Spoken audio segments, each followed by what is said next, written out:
My name is Diana Myers. I'm 28 years old. And for a long time, I thought the way my family treated me was normal. Not good. Not loving. Just normal. It took me years to realize I wasn't just overlooked. I was the extra piece nobody asked for. I grew up in a small house in southeast Portland. Nothing special.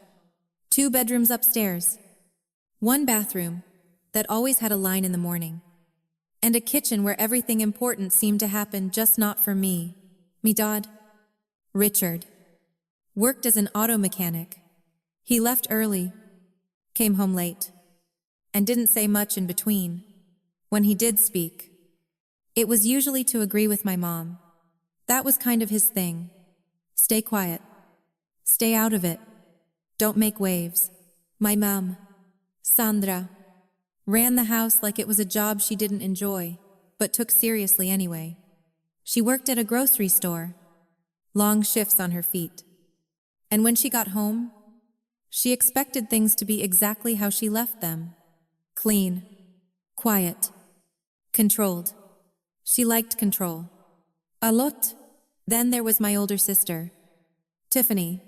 She was 2 years ahead of me in everything age. Attention. Approval. Blonde hair. Blue eyes. Outgoing personality. People loved her the second they met her, and my mom made sure everyone noticed. Whenever we were out somewhere, I'd hear it over and over. She looks just like you did at that age. Someone would say to my mom, and my mom would smile like she'd just won something. I never got comments like that. I had brown hair, brown eyes, and I took after my dad's side of the family, especially his mother. Quiet, observant. Not exactly the kind of personality that fills a room. My mom never said there was anything wrong with that. She just didn't say much about me at all. At first, I didn't question it. Kids don't start life comparing emotional math. You just assume whatever you're given is what you're supposed to get. But the differences were there, and they added up fast. When Tiffany turned 15, my mom threw her a party that took over the entire house. There were about 15 people, a big cake from a real bakery, music, decorations, even a rented karaoke machine. My mom spent weeks planning it. She talked about it like it was a major event. 3 months later, I turned 13. That night, it was just the 4 of us sitting at the kitchen table. No decorations, no friends, no music. My mom brought out a cake from the grocery store where she worked. I recognized the box. It was one of the discounted ones they put aside when an order gets canceled. The frosting just said, "Happy birthday." No name. Nothing personal. It looked like it had been made for someone else. Then, reassigned to me, my mom lit the candles, and my dad said, "Go ahead," like we were getting through a checklist. Tiffany didn't even look up from her phone. I remember staring at that cake for a second longer than I should have, trying to figure out if I was supposed to feel something different. But I didn't. I just blew out the candles and said, "Thank you, because that's what you do." Moments like that didn't seem huge on their own, but they stacked. Quietly, consistently. The first time I really understood my place in the family, I was 12. I found out Tiffany had a college savings account. Not by accident, my mom was going over paperwork at the kitchen table. And I saw the statements. Years of deposits. Real money. Not loose change or birthday cash. Planned money. I asked about it. "Why don't I have one?" My mom looked up like the question surprised her. "Tiffany needs it for college," she said. I waited for the part where she explained mine. It didn't come. "What about me?" I asked. She shrugged. Actually shrugged. "You'll figure something out. You're good at adapting." That was it. No apology. No explanation. Just a quiet assumption that I didn't need the same support. I remember nodding like that answer made sense. Like I agreed with her. Because arguing never got you anything in that house except more distance. That was the moment things shifted for me. Not dramatically. Not all at once. Just a quiet understanding settling in. I wasn't the priority. I wasn't even the backup plan. I was the kid they expected to handle things on my own so they didn't have to. After that, I stopped asking for things. Not just big things. Everything. School supplies? I made them last longer. Clothes? I wore them until they didn't fit or didn't hold together. Help with homework? I figured it out. It became a habit. Then it became my personality. My mom started describing me to other people in a way that sounded like a compliment, but never felt like one. She's independent, she'd say. Doesn't need much. And people would nod like that was a good thing. What they didn't see was why. Independence sounds impressive when it's a choice. It's different when it's the only option. Tiffany. On the other hand, I got everything structured for her. My mom tracked her grades, talked to her teachers, researched programs, planned ahead. There was always a next step ready for her. With me, it was more like, you'll manage. And I did. I got good grades. Not because anyone pushed me, but because it felt like the only thing I could control. If I couldn't be the favorite, I could at least be the one who didn't cause problems. But even that didn't change much at home. Good report card? A quick nod. Bad day? No one asked. Beitest? I handled it. Everything I did felt like it existed in a separate lane from the rest of the family. Close enough to be included, but not close enough to matter. Looking back now, it's easy to label it favoritism, emotional neglect. All the words adults use to explain things after the fact. Back then, it was simpler.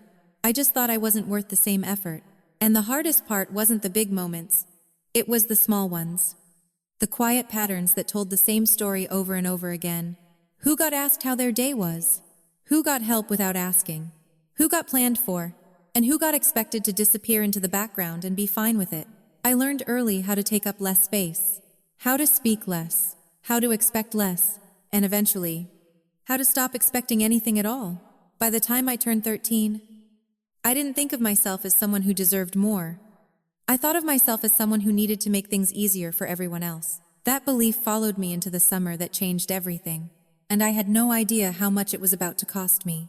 I kept the acceptance letter folded in half inside my backpack for almost 3 hours before I told anyone. It had come in a plain white envelope with the logo of Oregon State University printed in the corner. I opened it at the kitchen counter, while my mom was at work and my dad was still at the shop. I remember reading the first line twice because it didn't feel real. I had been selected for the Oregon STEM Summer Academy. 6 weeks on campus. Full scholarship. Tuition. Housing. Meals, everything covered. The letter even listed the total value.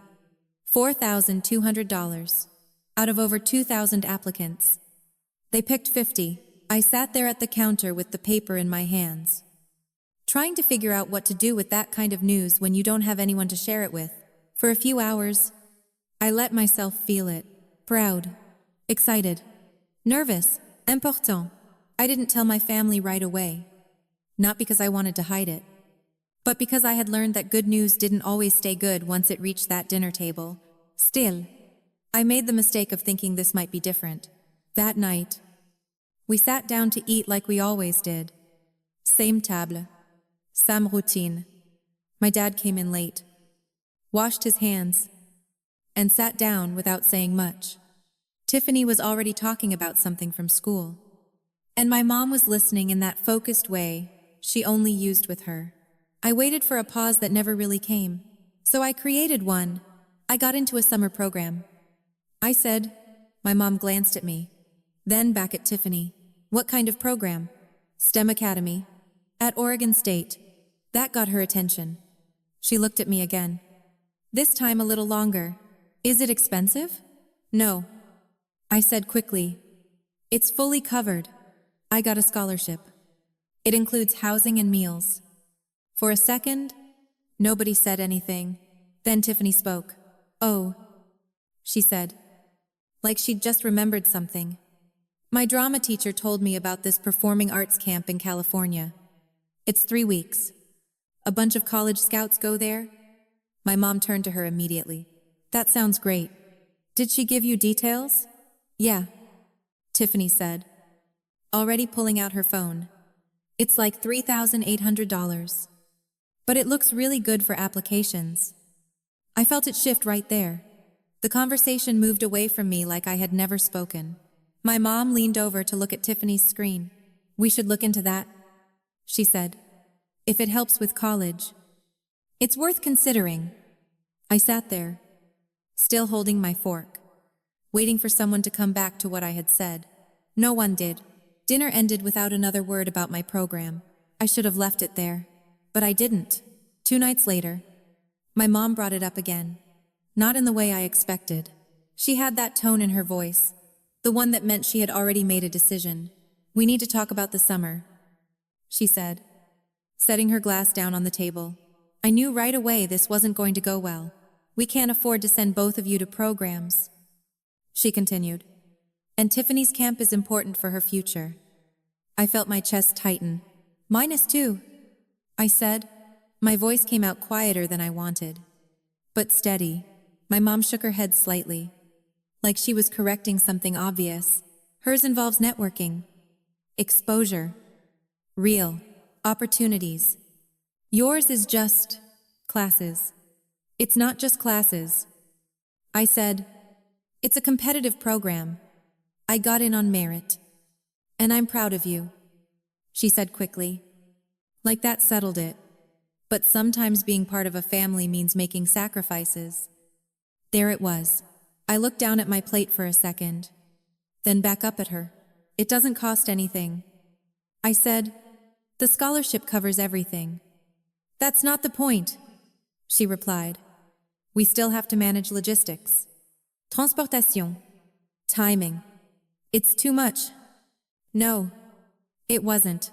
We both knew that. What she meant was, she didn't want to deal with it. "We've decided," she said, glancing at my dad for support. He nodded without looking at me. "You'll decline the program." I stared at her. For a second, I actually thought I misheard. "Decline it?" I repeated. "Yes." "No." The word came out before I could stop it. The entire table went quiet. My mom's expression changed immediately. Not loud. Not explosive. Just cold. "Excuse me? I'm not declining it," I said. "I earned that spot. It's mine." My heart was pounding so hard I could feel it in my throat. But I didn't look away. My mom leaned back slightly in her chair, studying me, like she was seeing something she didn't recognize. "If you can't put this family first," she said slowly, "then maybe you shouldn't be part of it." I didn't respond, not because I didn't have anything to say, but because something in me understood she wasn't just talking. She meant it. 3 days later, I came home from the library and saw 2 black garbage bags sitting on the front porch. For a second, I thought maybe we were cleaning out the garage or getting rid of old stuff. Then I got closer. They were mine. Clothes. Books. A pair of shoes I had outgrown but kept anyway. Everything I owned that mattered was stuffed into those bags, like it didn't. My mom stood in the doorway. She wasn't angry. That was the part that stayed with me the most. She looked calm. "Finished. I called Harold," she said. "He's coming to get you." I stood there on the porch, trying to process what she had just said. "What? You made your choice?" she replied. "This is the result." Behind her, I could see my dad in the hallway. He didn't move, didn't speak, didn't even look at me. I glanced upstairs. Tiffany was standing near her bedroom window. When our eyes met, she stepped back and disappeared behind the curtain. No one came outside. No one explained anything. I sat down on the porch next to those garbage bags because I didn't know what else to do. 6 o'clock turned into 7. 7 turned into 8. The sun went down, and the porch light never came on. I remember pulling my knees up to my chest and wrapping my arms around them, trying to stay warm as the air got colder. Every sound made me look up. Every car that passed, every set of headlights. But none of them stopped. Inside the house, I could see shadows moving through the windows. Life going on like nothing had changed. 4 hours. I sat there for 4 hours. Not crying, not yelling, just waiting. Around 10 o'clock, a gray Honda pulled into the driveway. The engine shut off, and the driver's door opened. Uncle Harold stepped out, looked at me, and froze for half a second when he saw the bags. Then he walked over quickly and pulled me into a hug so tight it knocked the air out of me. "Hey," he said quietly. "I've got you." That was the moment everything changed. But I didn't know it yet. All I knew was that I wasn't going back inside that house. I didn't say much on the drive out of Portland. I sat in the passenger seat of my uncle's car with my backpack at my feet and everything else in 2 black garbage bags in the back. The streetlights blurred past the window, and I kept my eyes on them because it was easier than thinking. Uncle Harold didn't push me to talk. He asked one question, "Are you hurt?" And when I shook my head, he nodded like, that was enough for now. We drove in silence for a while. About 30 minutes in, he reached over to the center console and handed me a bottle of water and a granola bar. No speech. No big moment. Just something practical. I didn't realize how hungry I was until I opened it. "Thank you," I said, my voice coming out rough. "Anytime," he replied. That was the first thing he ever said to me that felt steady. Not emotional. Not forced. Just real. We crossed into Washington sometime after 9.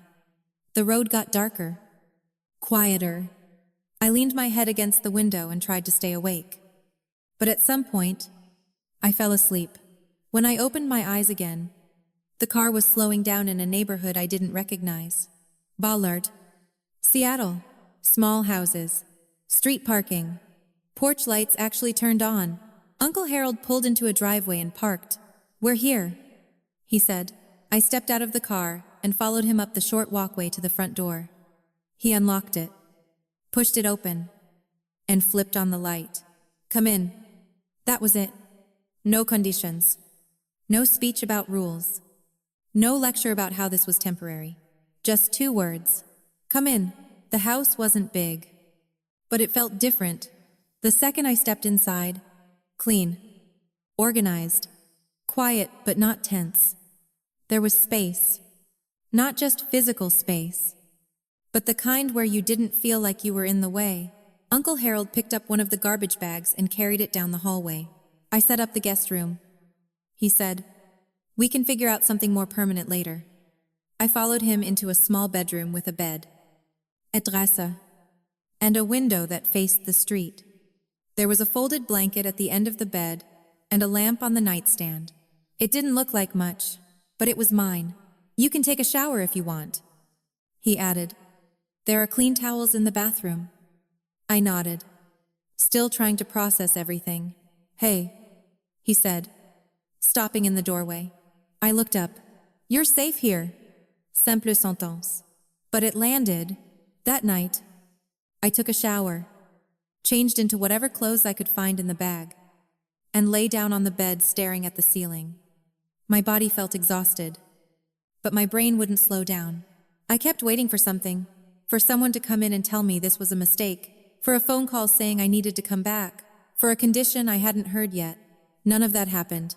The next morning, I woke up to the smell of coffee. I walked into the kitchen slowly, unsure if I was supposed to just exist there. Uncle Harold was standing at the counter reading something on his tablet. "Morning," he said without looking up. "Morning. There's cereal. Eggs. Whatever you want," he said. "Help yourself. Help yourself. No permission needed."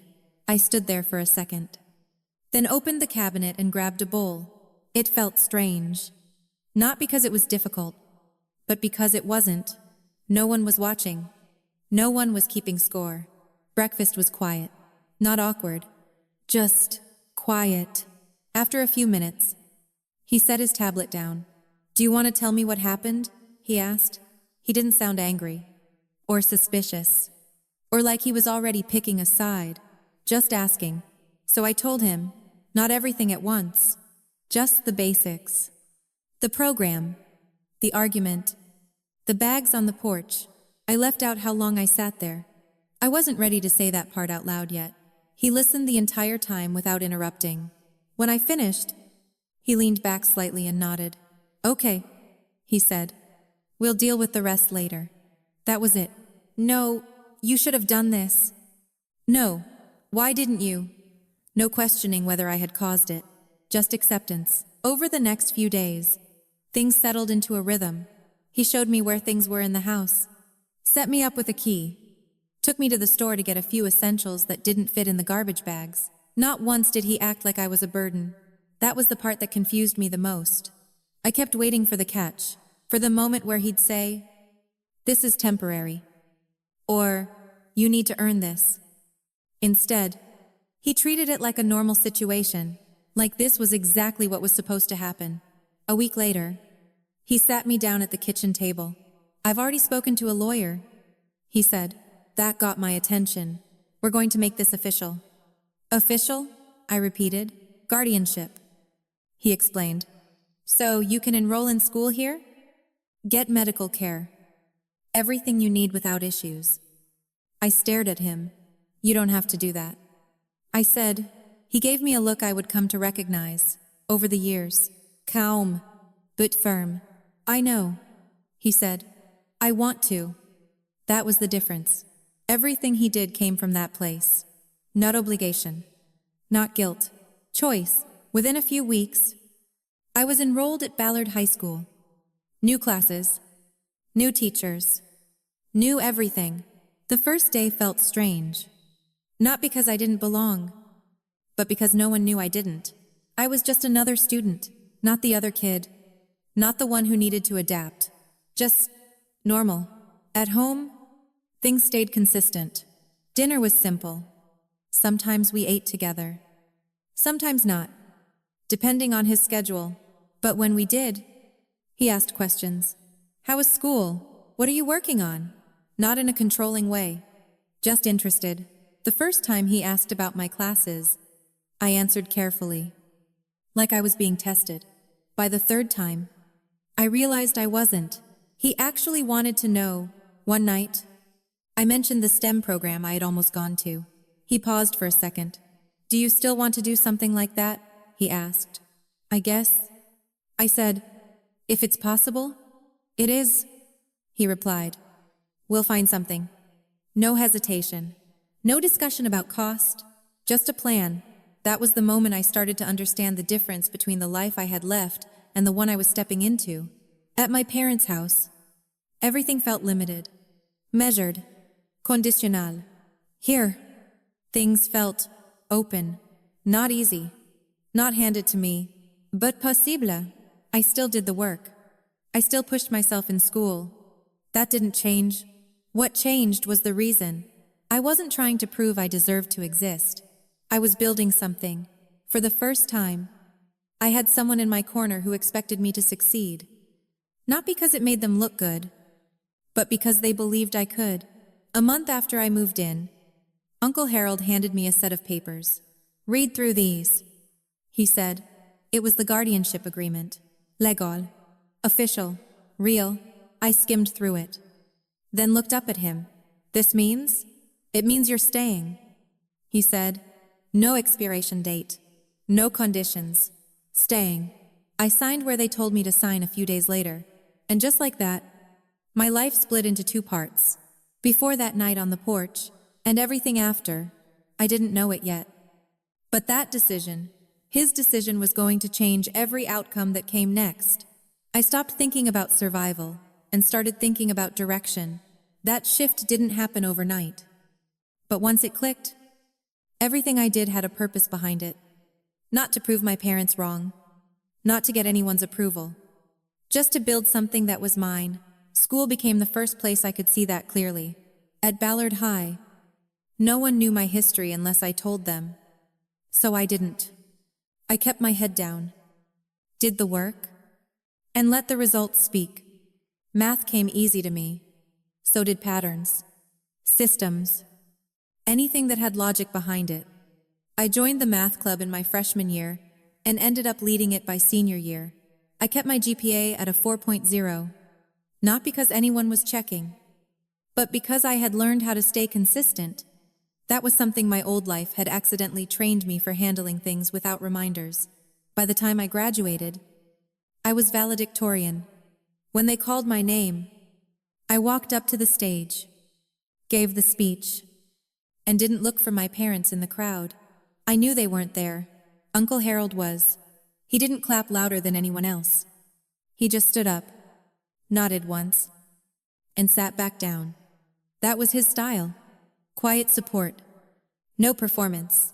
After graduation, I had options. Not unlimited ones, but enough to choose from. I got into the University of Washington. Foster School of Business. Partial scholarship. The rest was manageable. We ran the numbers together at the kitchen table. Like we did with everything. Can you handle the workload? He asked. Yes? Good, he said. Then we'll handle the rest. College was where things got more real. Classes were harder.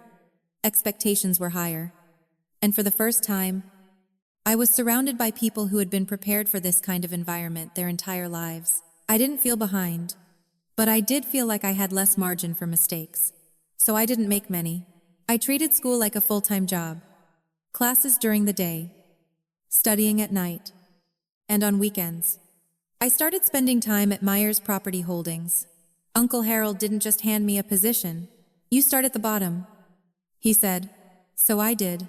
Data entry, filing leases, organizing tenant records, work that nobody brags about. But everything depends on. At first, I thought it was just busy work. Then I realized it wasn't. I was learning how the business actually functioned. Every lease told a story. Every tenant file showed patterns. Late payments, maintenance requests, occupancy rates. There was logic behind all of it. By my sophomore year, I moved into lease analysis, reviewing contracts, tracking renewals, identifying gaps.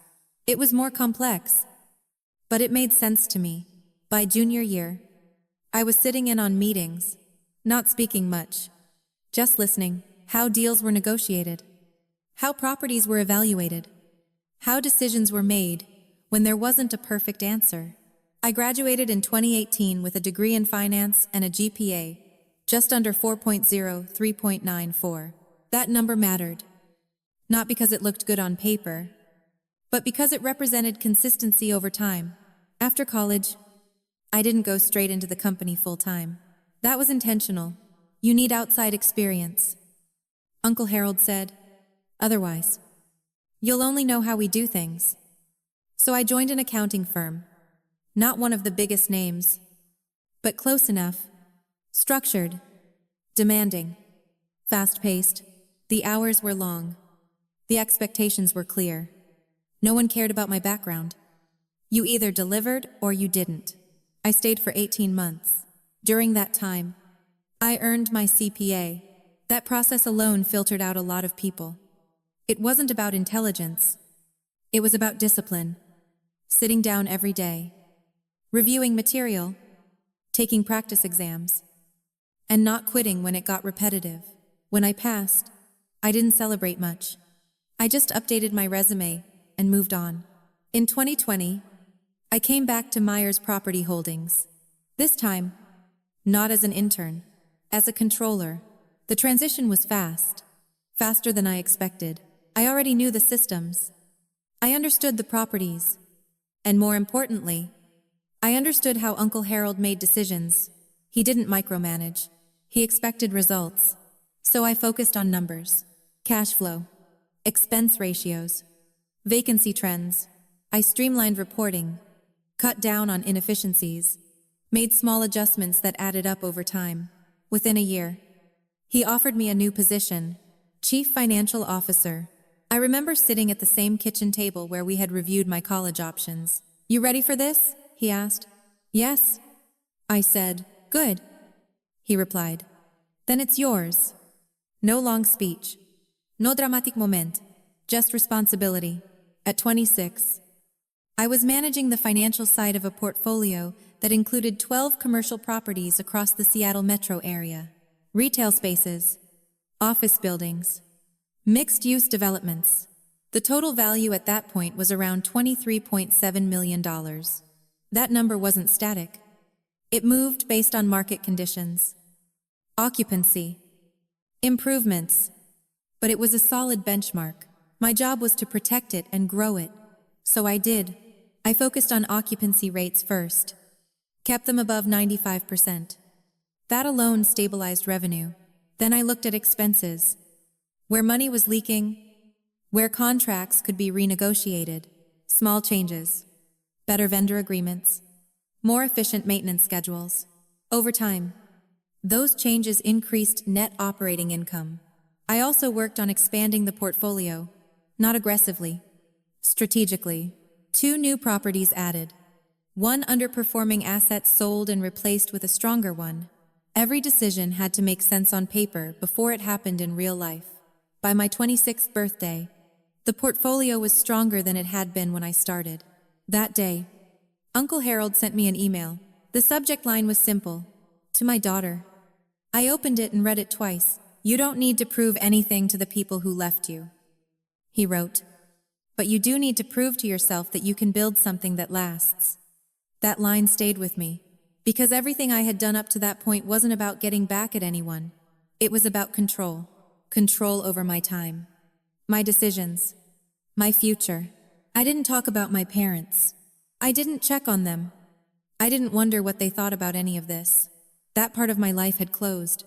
What I had now was something different. A system that worked, a business that made sense, a life that didn't depend on anyone's approval. And for the first time, I wasn't just adapting. I was leading. I kept my number the same, but I stopped expecting it to ring. That wasn't bitterness. It was just data. For years, nothing came through from Portland unless there was a reason that had nothing to do with me. No birthdays, no holidays, no random check-ins. Silence became the baseline, and I learned to trust it.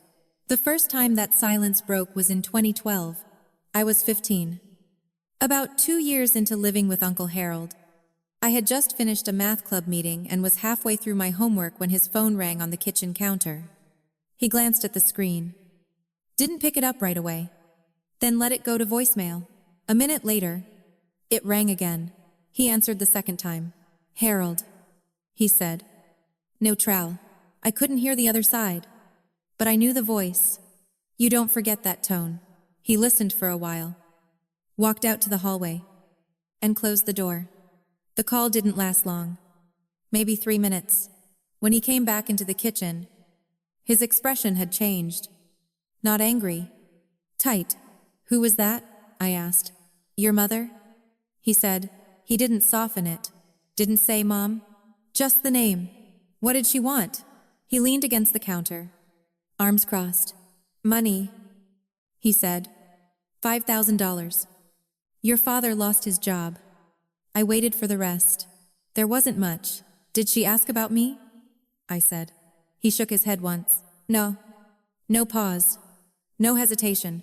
Just no. I nodded like I expected that answer, even though a small part of me didn't. That part got quieter after that day. "Did you give it to her?" I asked. "No," he said. I told her no. He didn't explain why. He didn't have to. We went back to what we were doing. Homework. Dinner. Normal routine. The call didn't come up again, but it stayed with me. Not the request itself. People ask for money. That happens. It was the pattern. The first contact in years, and it wasn't about me at all.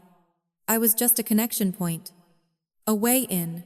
After that, the silence came back, clean and uninterrupted. 4 years later, in 2016, it broke again. This time, it wasn't a phone call. It was an envelope. I came home from class, checked the mail, and saw my name printed on a formal invitation. Thick paper, clean font, no handwriting. I knew what it was before I opened it. Tiffany's wedding. I stood in the entryway and read it once. Then again. Like there might be something hidden between the lines. There wasn't. No note. No message. No. Hope you're doing well. No acknowledgement of the last 4 years. Just the standard wording. You are cordially invited. Date. Time. Location. My name printed like it belonged on the list. I walked into the kitchen, set it on the counter, and stared at it for a second. Uncle Harold looked up from his tablet. "What is it?" he asked. "Tiffany's getting married," I said. He nodded slowly. "You going?" I didn't answer right away. I thought about what that room would look like. Who would be there? What role I would play, if any. Why now? I said. He didn't respond. He didn't need to. We both knew the answer wasn't about reconciliation. It was optics. A full guest list. A complete family picture. A missing sibling stands out. I picked up the invitation again. Flipped it over. Checked for anything else? Nothing. No? I said finally. I'm not going. He nodded once. Okay. No pressure. No second opinion. I didn't send a gift. I didn't send a card.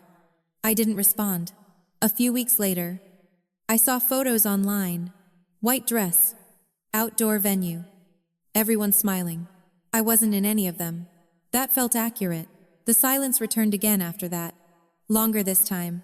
By 2020, I had finished college, passed my CPA, and stepped into a full-time role in the company.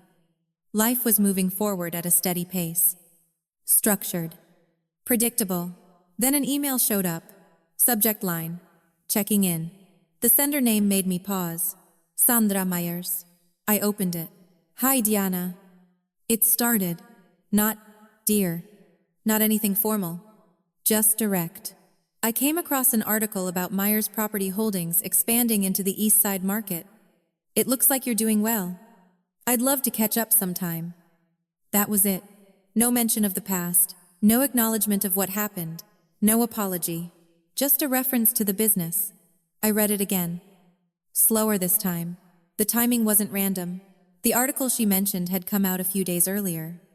It talked about the company's growth. The new acquisitions. The overall value of the portfolio. Public information. Easy to find. Hard to ignore. I leaned back in my chair and looked at the screen. 3 contacts in 8 years. Each one tied to something specific. 2012 money. 2016 appearance. 2020 status. None of them asked a single real question about me. Not how I was doing. Not what my life looked like. Not whether I was okay. Just what they needed. Or what they could use. I didn't feel angry reading that email. I felt clear. Patterns remove confusion. When something repeats enough times, you don't have to guess anymore. You just recognize it. I clicked reply. Then stopped. There were a lot of things I could have written. Question. Statements. Even a short acknowledgement. Instead, I closed the window. No response. I deleted the email. Not as a reaction. As a decision. That was the point where I stopped leaving any door open. Even a small one. Not because I couldn't handle it, but because I didn't see a reason to. My life worked without them. That wasn't a defense mechanism. It was a fact. I had structure. Stability. People who showed up when they said they would. The contrast was too clear to ignore. After that, nothing came through again. No follow-ups. No second attempts. Just silence. And this time, it didn't feel like something missing. It felt like something settled. The call came on a Tuesday morning, and I knew it wasn't routine. The second I saw the clinic's number, I stepped out of a meeting, took it in the hallway, and heard a nurse ask if I could come in with Uncle Harold that afternoon. No details over the phone, just a time and a room number.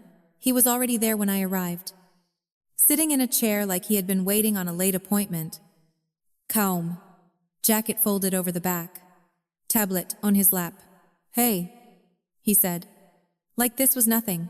Hey, I replied, pulling up a chair. The cardiologist came in, introduced himself, and got straight to it. Congestive heart failure. Advanced stage. He explained it in plain terms. The heart wasn't pumping efficiently. Fluide retention. Limited options at this point. They could manage symptoms, slow things down, but they couldn't reverse it. Best estimate, he said, looking at both of us. 12 to 18 months. I didn't ask questions right away. I listened, wrote down a few things. Medication names. Follow-up schedule. Uncle Harold nodded like he was reviewing a report. Okay, he said. What do we do next? That set the tone. We didn't treat it like an emergency. We treated it like a timeline. The first few weeks were about adjustments. New medications. Dietary changes. More frequent appointments. He moved a little slower. Took more breaks. But he didn't stop. He still went into the office. Still reviewed numbers. Still made decisions. If I'm going to be around, he said one morning, I'm going to be useful. So we built a system around that. I took on more of the day-to-day operations. He focused on oversight, strategy, the bigger picture. We didn't say it out loud, but we both understood what was happening. He was transitioning out, not abruptly, intentionally. Around early summer, he started meeting with his estate attorney more often. Margaret Morrison. I had met her before in passing. Professional. Direct. The kind of person who didn't waste time. He didn't invite me into those meetings at first. Legal housekeeping, he said when I asked. I let it go. Not because I wasn't curious, but because I trusted him. One afternoon in June, he called me into his office. Sit down, he said. I did. He had a folder on his desk. Closed. I'm updating my will, he said. Final version. I nodded. That's good, I said. Makes sense. He studied me for a second. You don't want details? I thought about it. Do I need them? I asked. No, he said. Not right now. Then I'm fine. He leaned back slightly, like he was confirming something to himself. Everything's taken care of, he said. You focus on the business. That was his version of reassurance. Not emotional, not dramatic, just a statement. Over the next few months, his health declined in small, noticeable ways. He got tired faster, walked shorter distances, started using the elevator instead of the stairs at the office. But his mind stayed sharp. That part never changed. We still had our regular check-ins, weekly reviews, performance metrics, plans for the next quarter. He didn't lower expectations. If anything, he said once, we tightened things up. So we did. We reviewed every property, every lease, every major expense. We looked at risk, where things could go wrong, what needed to be stabilized. It wasn't just business. It was preparation. In August, he asked me to join one of the meetings with Margaret. That was new. We sat in her office, and she walked through a list of documents, trust structures, asset distribution, tax considerations. It was detailed, technical, and very clear. Uncle Harold asked questions I didn't think to ask. What happens if someone challenges this? He said at one point. Margaret didn't hesitate. We've accounted for that, she replied. But we can strengthen a few clauses. He nodded. Do it. I sat there, listening, realizing this wasn't just planning. It was defensive. He wasn't just deciding where things would go. He was anticipating problems. After the meeting, we walked out to the parking lot. You expect issues? I asked. He didn't answer right away. I expect patterns, he said. That was enough. By early fall, his schedule changed again. Fewer office visits. More time at home. We set up a workspace in the living room. Laptop. Fearless. Secure access to everything. He reviewed reports from there. Sometimes we worked side by side. Sometimes we didn't speak much at all. It wasn't uncomfortable. It was efficient. One evening, after going over quarterly numbers, he closed his laptop and looked at me. You're ready? He said. For what? For all of it. I didn't respond right away. I'm still learning. I said, you always will. He replied. That doesn't change the fact that you can handle it. That was the closest thing he gave to a speech. By November, the changes were more obvious. He lost weight, needed more rest. Appointments got longer, but even then, he kept things structured. He had a calendar, a list, priorities. Nothing felt rushed. Everything felt organized, like he had already decided how this would go. In late January, he asked me to sit down with him again. No laptop, no files, just us at the kitchen table. I'm not going to stretch this out, he said. You know where this is heading. I nodded. I've handled the legal side. He continued. Everything's documented, filed. Locked in. He paused for a second. If anything comes up after I'm gone, you call Margaret. She has instructions. Okay. He watched me for a moment. You're not alone in this, he added. You have people? Use them. I will. That was the last time we talked about it directly. After that, things got quieter. Not in a heavy way, just less movement. He spent more time resting, reading, reviewing smaller things when he had the energy. We kept the routine, just adjusted the pace. On February 28th, he didn't wake up. It wasn't sudden, but it was final. I was there. The hospital room was quiet. Machines doing their job, but not much else. I held his hand. No last speech. No dramatic moment. Just stillness. A doctor came in, checked vitals, and gave the time. That was it. The next few days moved quickly. Paperwork. Notifications. Arrangement. The memorial was simple. Small group. People who actually knew him. No performance. No extended guest list. Exactly how he would have wanted it. A week later, I was back in the office when my phone buzzed with an unknown number from Portland. I stared at it for a second before answering.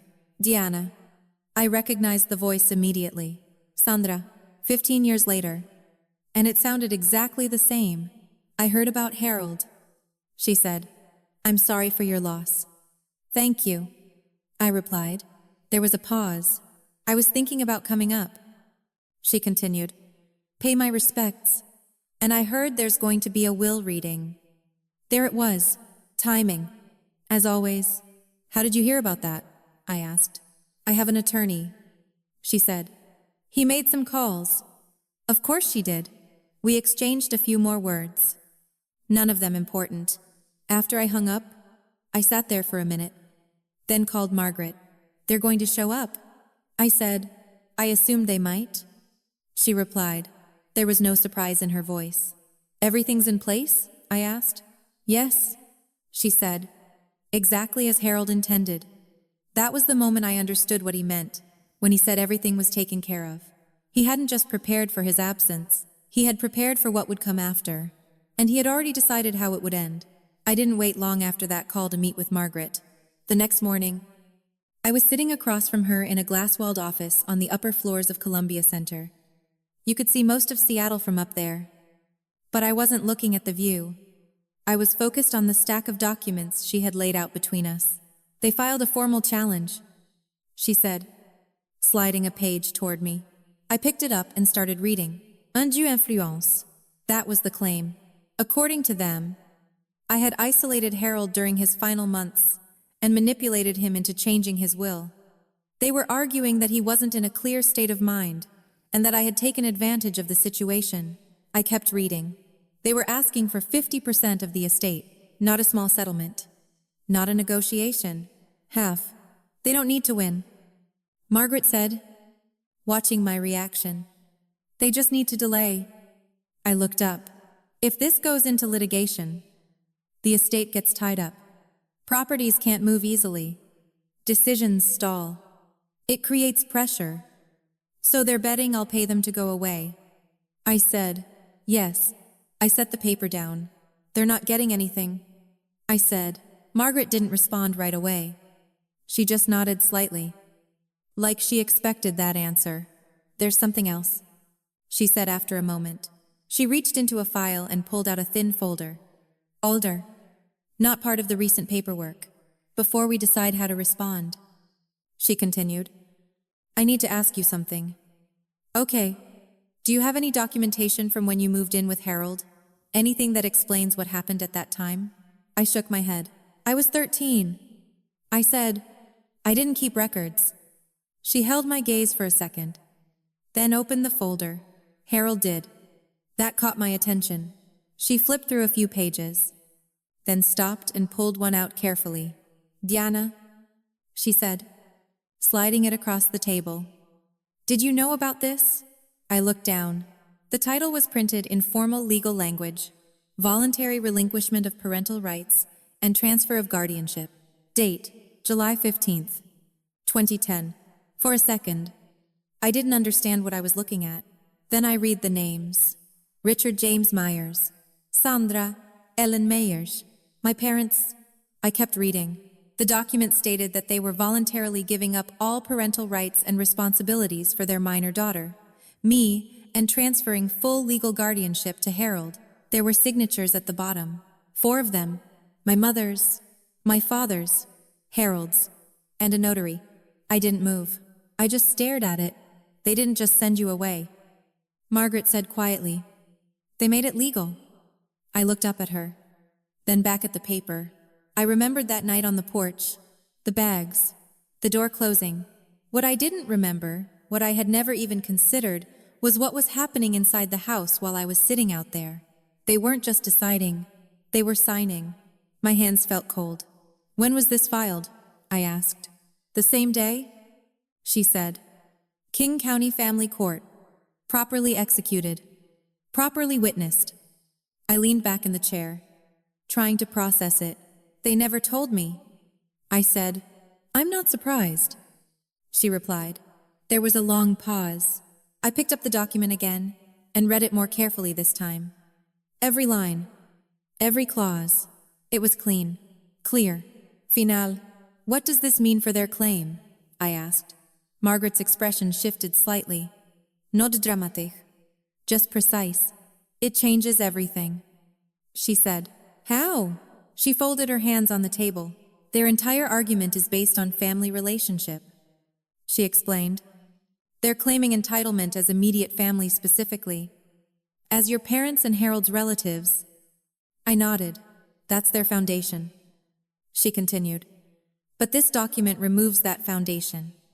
I felt something tighten in my chest. "They signed away their parental rights." She said. "Legally. They stopped being your parents that day." The words landed slowly. "Not emotional. Structural. As far as the law is concerned." She went on. "They have no standing through you. And if Harold designated you as his primary heir, which he did, then their connection to the estate is significantly weakened." "Weakened?" I repeated. "Practically eliminated." She corrected. I let that sit. "So their plan," I started, "relies on a relationship that no longer exists." She finished. For the first time since I walked into that office, I felt something shift. Not relief. Clarity. "They knew about this?" I asked. Margaret shook her head.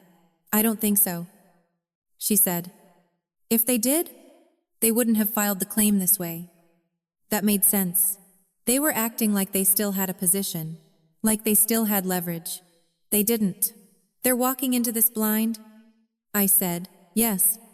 I looked down at the document again. 15 years. That paper had existed for 15 years. And I had no idea. All that time. I thought I had been sent away. I hadn't. I had been signed away. There's a difference. One is emotional. The other is permanent. I closed the folder slowly. "What are my options?" I asked. Margaret didn't hesitate. "We can settle," she said. "Offer them a fixed amount to withdraw the claim and sign a waiver. It avoids public conflict and resolves this quickly." I already knew my answer. "And the other option?" I asked. "We proceed with the will reading," she said. "As scheduled. They've requested to attend as family members. We allow it." She paused. And then we present everything," she said. "The document, the history, the full legal context." I leaned back, thinking it through. "They'll find out in the room." I said, "Yes, in front of everyone, their attorney, the witnesses, anyone Harold had asked to be there. It wouldn't just be a legal response. It would be exposure. They're expecting a negotiation." I said, "They are. And instead, they get this." Margaret nodded once. I looked at the document one more time, then pushed it back toward her. "No settlement," I said. She studied me for a second. "You're sure they made this public?" I said, "I'm not going to hide it for them." That wasn't anger. It was alignment. Everything Harold had done, the meetings, the structure, the preparation, it all pointed to this. He hadn't just written a will. He had built a response, and now it was my turn to follow through. Okay, Margaret said. Then we proceed. As I stood up to leave, she added one more thing. Diana, she said. I turned back. This document doesn't just protect the estate, she said. It tells the truth. I nodded. I had spent years building a life that didn't include them. Now I understood something I hadn't before. They had removed themselves from it a long time ago. They just didn't realize how final that decision had been. But they were about to find out. I adjusted the folder in front of me and kept my hands still. The conference room was already half full when I walked in. Long table in the center. Chairs along the walls. Floor-to-ceiling windows, looking out over a gray Seattle afternoon. Rain streaked the glass in slow lines. Margaret sat at the head of the table with 2 associates. A few people from the company were there. Some representatives from charities Harold supported. Quiet conversations. Low voices. Polita notes. Not tension yet. That changed at 2:03. The elevator doors opened, and I saw them before they saw me. Sandra stepped out first. Black dress. Pearl necklace. Full makeup. She looked like she was attending something important. Something she expected to benefit from. Behind her, Richard followed. Slower. Heavier. Tiffany came next, holding her purse close, scanning the room. And last, their attorney Victor Harrington. Expensive suit. Confident posture. He walked in like he already knew how this would end. Sandra's eyes moved across the room, taking everything in. Then they landed on me. She smiled. Not warm. Not genuine. Just controlled. Diana, she said, walking toward me like we were meeting at a family event. You're here early. I didn't stand. Margaret, I said instead. Acknowledging the attorney at the table, Sandra paused for half a second, then recovered. We should talk before this starts, she said. Privately. Family matters should stay within the family. The reading begins in 2 minutes, I said. You can say whatever you need to say after. Her smile tightened. Margaret stood up. Mrs. Myers. Mr. Myers. Ms. Myers. Mr. Harrington, she said. Professional and clear. There are seats available along the wall. The main table is reserved. Sandra looked at the table, then at me. She had expected a different position. She didn't argue. Not yet. She turned, took a seat against the wall. But she didn't stay quiet. I'm Sandra Myers, she said to no one in particular, and everyone at the same time. Harold's sister-in-law. We were very close for years. A few polite nods. No engagement. She kept going. It's unfortunate how some people come into a family and create distance, she added. Just loud enough. I didn't react. Victor Harrington was already writing something down. Tiffany leaned toward Sandra. I don't get why she's sitting up there, she whispered. Not quietly enough. I kept my eyes on the folder in front of me. Margaret checked the time.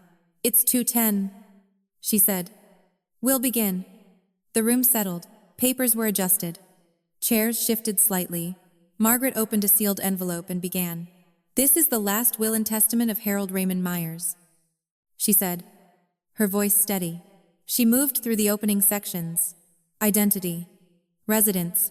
Confirmation of sound mind. On June 18th, 2024. A psychiatric evaluation confirmed full capacity. She read. I saw Victor glance up briefly. That detail mattered. It closed one of their arguments before it could start. Margaret continued. Assets. 12 commercial properties. Investment accounts. Cash reserves. The total number was stated clearly. Approximately $24 million. I heard Tiffany whisper. That's more than I thought. Sandra didn't respond. She was focused, calculating. Margaret turned the page. Article 5. She said. Specific exclusions.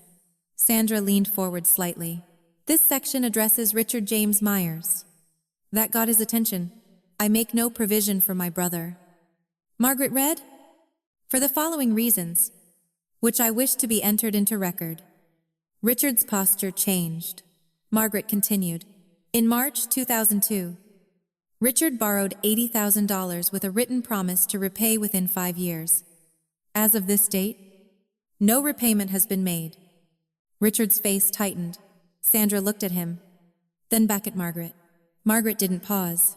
On July 15th, 2010, Richard and Sandra Myers voluntarily executed a legal document relinquishing all parental rights to their daughter, Diana Myers, transferring full guardianship to me. Sandra stood up. That has nothing to do with this, she said sharply. Margaret didn't look up. She kept reading. The significance of this document is as follows. Sandra's voice rose. You can't just, Mrs. Myers, Margaret said calmly, finally looking at her. Please take your seat. Sandra didn't move. She manipulated him, Sandra said, pointing at me. She turned him against us. I didn't respond. Margaret continued. By terminating their parental relationship, Richard and Sandra severed any legal claim through Diana. Richard is not her legal father. Therefore, he has no standing to challenge this will on familial grounds. The room went quiet. Not polite quiet, still quiet. Richard stood up now. This is ridiculous, he said. I'm his brother. Victor reached for his arm, pulling him back down. Margaret reached into her folder and placed a document on the table. Certified copy, she said. Filed with King County. Sandra stared at it, like she didn't recognize it. Like she didn't remember signing it. I looked at her. July 15th. I said, You remember the date? She didn't answer. Margaret turned another page. We will now proceed to Article 7. This was the part. I felt it before she read it. I hereby bequeath the entirety of my estate, she said, including all real property, investment accounts, and liquid assets, to my legally adopted daughter, Diana Myers. The word landed. Adopted. Sandra's face changed. Color drained. What? Richard said. Since when? Tiffany added. Margaret didn't hesitate. Adoption finalized September 12th. 2012. She said. No additional consent required due to prior relinquishment. Sandra shook her head slowly. No, she said. That's not no. I stayed where I was. Didn't move. Didn't speak. Margaret continued. Diana is my daughter in every way that matters. She read. She has proven her capability and integrity. I trust her fully to continue what I have built. My vision blurred for a second. I blinked, focused back on the table. Sandra turned to Victor. Say something, she said. This isn't legal. Victor didn't respond. He was looking at the document, not writing anymore, just reading. Margaret reached for one last envelope. There is a personal letter, she said. Left for Diana. I nodded. She opened it and read. Diana, she began. If this is being read, it means things happened as I expected. Sandra made a small sound, not loud, but noticeable. You were given away by people who should have protected you. Margaret continued. But you built something anyway. I didn't look at Sandra. I didn't need to. I am leaving you everything. She read. Because you earned it. And because I know you will use it well. Silence. No movement. No whispering, just the sound of her voice.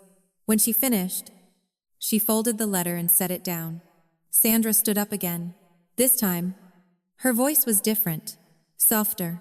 Diana, she said, we can fix this. We're still family. I looked at her. You signed that away? I said, no anger, just fact. She opened her mouth, then closed it. Margaret cleared her throat. We will continue with the remaining articles. Sandra sat down. She didn't speak again, not for the rest of the reading. And for the first time since she walked into that room, she had nothing left to control. I stayed in my chair for a few seconds after the room started to empty, not because I didn't know what to do next, but because I wanted the moment to settle exactly as it was. No edits. No second version. Margaret closed her folder, nodded once at me, and moved into a conversation with one of the associates. The charity representatives gathered their things. A few people from the company came over, shook my hand, said simple things like, "You handled that well?" I thanked them, kept it short. Across the room, Sandra stood slowly. The confidence she walked in with was gone. No posture, no performance. Just a woman trying to process something she didn't expect to lose. Richard didn't say a word. He was already moving toward the door, head down, like he was trying to exit without being noticed. Tiffany followed him, quiet, avoiding eye contact. Sandra Lingel. For a second, I thought she might come over again. Try one more time. She didn't. She looked at me once, like she wanted to say something, then turned and walked out. No apology, no explanation, just gone. Victor Harrington didn't stay long either. He gathered his papers too quickly, missed a few things, came back for them, then left without making eye contact with anyone. His confidence didn't just drop, it disappeared. At the time, I didn't think much about him. That changed a week later. Margaret called me on a Friday afternoon. "I filed a complaint," she said. "About what?" I asked, even though I had a guess. "Victor Harrington," she replied. "Conflict of interest. Failure to disclose prior representation. Misleading his clients." I leaned back in my chair. "That goes somewhere?" I asked. "It does," she said. "The Bar Association takes it seriously." I didn't ask her to do it. I didn't suggest it. She did it because it was her job. That was the difference between how she worked and how he worked. A few weeks passed before anything came back. Then the decision hit. 6-month suspension, $15,000 fine, mandatory ethics review. That was the official part. The unofficial part moved faster. Clients started leaving, quietly. No announcements, no public statements, just transfers. By the end of that quarter, I heard through industry contacts that his firm had taken a significant hit. Not catastrophic, but enough to be felt. I didn't celebrate it. I didn't feel anything strong about it at all. He had made a choice. He took a case that didn't hold up. He pushed it anyway. The outcome followed. Same pattern, different person. As for my parents, there was no legal follow-up, no second filing, no attempt to renegotiate. Nothing. Their case ended the moment that document hit the table. That was the practical side of it. The emotional side came later. 3 weeks after the will reading, I got an email. The sender name didn't surprise me. Sandra. The subject line was simple. "Please read." I opened it. "Diana." It started. "I know you may not want to hear from me, but I need to say a few things." I kept reading. She acknowledged that she had made mistakes, not specific ones, general ones. Said she had been overwhelmed, that things had been difficult back then, that she didn't handle it the right way. She said she wasn't asking for money. That line stood out, not because I believed it, because she felt the need to say it. Then she moved into what she actually wanted. A chance to talk, to reconnect, to fix things. She used the word family more than once. Closed with, "I love you," and signed it, "Mom." I read it twice. Then I closed the screen and sat there for a minute. Not angry, not emotional, just analyzing it. It didn't read like an apology. It read like a repositioning. She acknowledged just enough to move forward, but not enough to take full responsibility. No mention of the night on the porch. No mention of the document. No mention of the years in between. Just, things were hard. That was the pattern. Reduce the event. Shift the context. Move toward a resolution that benefits her. I didn't respond right away. I gave it 2 days. Not because I needed time to cool down, because I wanted to be precise. When I did reply, I kept it short. "Pour sentence. Sandra?" I wrote, "I've read your email. I forgave you a long time ago for myself. Not for you. I don't want a relationship. Please don't contact me again." I read it once, made sure there was nothing extra in there, and sent it. No anger, no explanation, just a boundary. She didn't reply. That part didn't surprise me. What surprised me came a couple of months later. A letter, handwritten, Different name on the return address. T. Warren. I opened it at the kitchen table. It was from Tiffany. The tone was different immediately. No setup. No positioning. She went straight into it. She described that night. The porch. The garbage bags. She said she had been watching from her window. For 4 hours. Didn't come down. Didn't say anything. She called it what it was. A failure. No excuses. No. I was young defense. Just a statement. I should have come outside. She wrote. I didn't. That's on me. I read that line twice, then kept going. She didn't ask for money. Didn't ask for forgiveness. Didn't ask for anything. Actually, she just said she couldn't keep pretending it didn't happen. That she needed to say it. I finished the letter and set it down. That one felt different. Not because it fixed anything. Because it was accurate. No adjustment. No framing. Just truth. I didn't respond right away. Not because I was unsure. Because I wanted to decide what that truth meant going forward. For the first time, someone from that house wasn't trying to get something. They were just acknowledging what happened. That changed the equation. Not completely, but enough to consider a different response. Everything else had already collapsed. The legal claim, the narrative, the version of events they had tried to present. All of it. What was left was simple. Facts, choices, and what I was willing to do with both. I waited 2 days before I wrote back to Tiffany. Not because I was unsure what to say, but because I wanted to be clear about what I was willing to offer, and what I wasn't. I had spent years building a life that worked. I wasn't going to undo that just because one letter showed up.